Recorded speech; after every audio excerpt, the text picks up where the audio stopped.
gente! Tudo bem com vocês? Meu nome é Bárbara Ferreira e eu sou psicóloga aqui da Clínica Unvita. E hoje eu vim falar com vocês sobre um assunto um pouco delicado, o abuso sexual e a violência doméstica.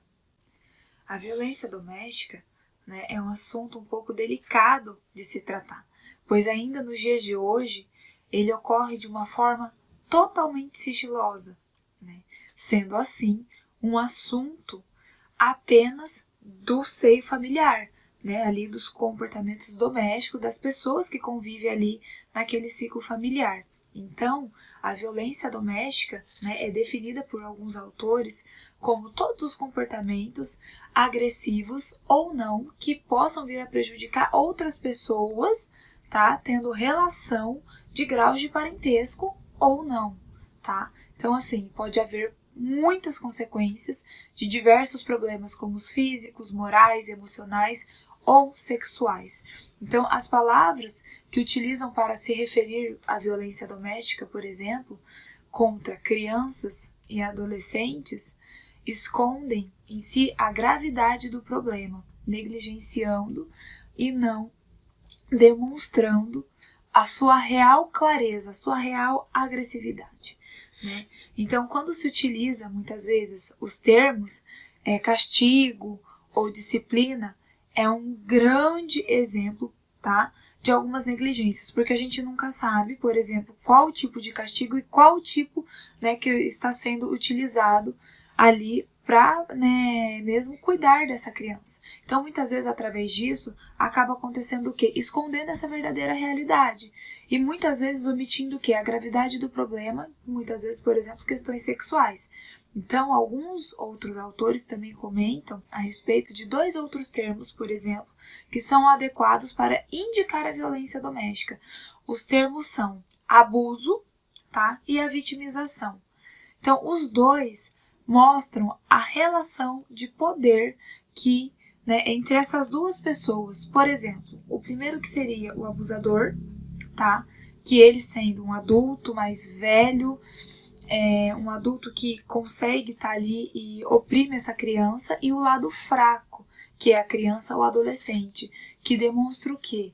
O lado realmente mais fraco e que o adulto consegue se impor diante dessa criança ou o adolescente, Então, muitas vezes, quando a gente começa a falar sobre abuso sexual ou violência doméstica, ainda é um assunto muito delicado, por consequência de questões que acontecem, porque o abuso sexual, ele acontece normalmente por pessoas próximas, por familiares, tios, pais, padrastos, Então, são as pessoas que convivem com essa criança.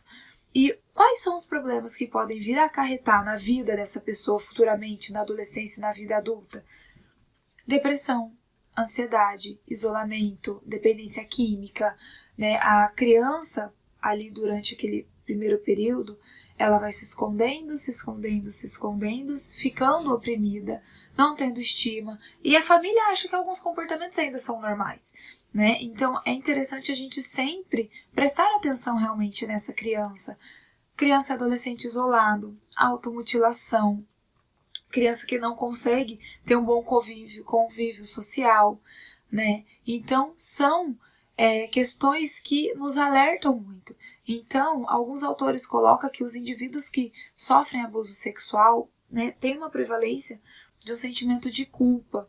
E esta é a culpa consequência do que o abusador coloca em cima da vítima, Então, a vítima se sente corresponsável, como se ela aceitasse ser abusada. Então, essa culpa acaba gerando todos esses transtornos internos.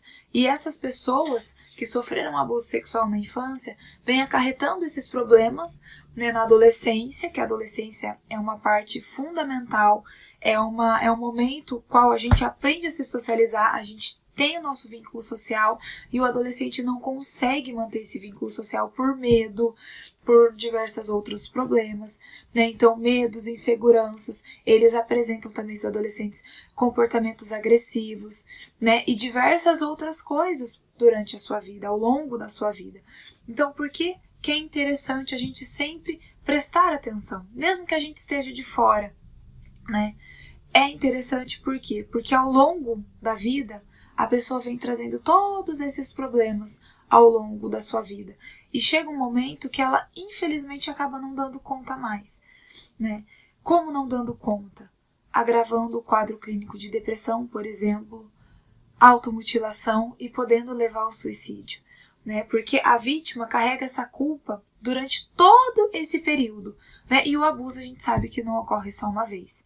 Então, toda vez que essa criança é abusada, que ela tem essa realidade sexual distorcida, ela acaba acarretando mais e mais problemas. E conforme ela vai aguentando, vai segurando esses problemas, ou problemas internos, emocionais e mentais acabam sendo sempre aumentados, né? E aumenta um pouco aqui, um pouco ali, igual a questão da socialização. A criança ou adolescente não se socializa hoje, não se socializa amanhã e só vai ficando mais excluído, vai se excluindo, chega uma hora que depressão, né? Então, por que nós precisamos estar sempre alertas nesses comportamentos dos adolescentes? Quando chega na fase adulta, é interessante que o adulto ele não consegue manter até questões, por exemplo, normais, por exemplo, para nós, manter um trabalho normal, né? Então, acaba assim acarretando problemas em relacionamentos, eles não dão conta. Por que é interessante a psicoterapia? Né? Por que procurar a psicoterapia se você sofreu abuso sexual ou se você percebeu alguns comportamentos desses que eu falei de pessoas próximas a você, ou porque é interessante instruir a psicoterapia, ou porque é interessante buscar a psicoterapia? A psicoterapia vai trabalhar a respeito desse sentimento de culpa, fazendo a pessoa entender que ela não teve culpa, que ela simplesmente foi a vítima, e a gente começa a trabalhar e dar sentido em todo esse sofrimento, em fazer a pessoa enxergar todo esse sofrimento para que ela consiga elaborar e consiga novamente estar tendo uma vida normal, apesar do que aconteceu, né? Então, a psicoterapia tem um papel fundamental nos casos de abuso sexual, tanto quando é descoberto na infância, quanto né, a pessoa adulta se revela, ou melhor, coloca para fora que foi abusada na infância, consegue compartilhar esse sentimento. Por isso é tão interessante a gente também estar de olho, né, em alguns comportamentos nossos, né? Então é interessante, se você sofreu abuso sexual na infância, se você tem ou né, sabe de alguém que sofreu, indique a psicoterapia. Nós podemos ajudar, tá bom? Qualquer coisa, nós estamos à disposição e até mais. Tchau, tchau!